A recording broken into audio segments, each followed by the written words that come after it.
I do want to ask, what are your thoughts on, unless somebody's training for isometric or eccentric specific training, full range of motion, not just for sake of building strength, but can using a full range of motion also improve flexibility without some dedicated flexibility training? And I'd like to use this as a segue to talk about flexibility training. Yes, it can. So sarcomeres can grow in length as well. So the contractile part of the muscle, they can grow lengthwise as well. It's something that needs to be done carefully and cautiously, of course, and it's not with heavy weights.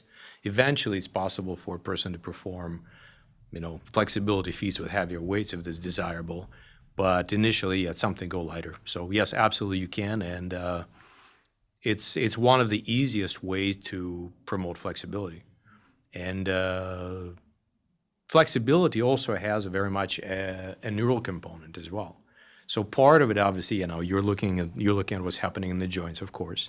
Part you're looking at the length of the tissues too, but a lot of it is also the ability to reset the regulation of muscle length and tension.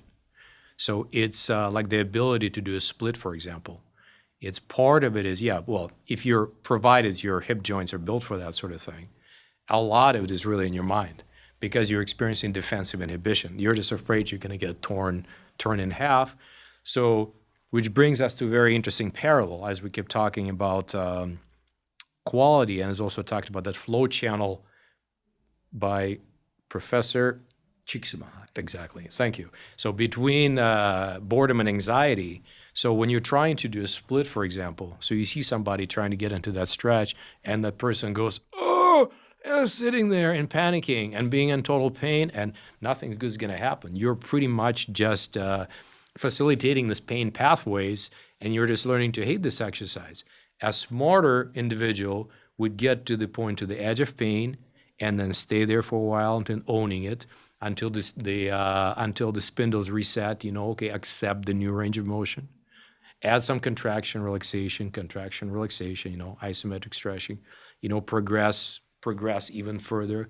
So in any type of training, forcing the adaptation is just not going to work, whether it's flexibility, whether it's strength, whether it's endurance.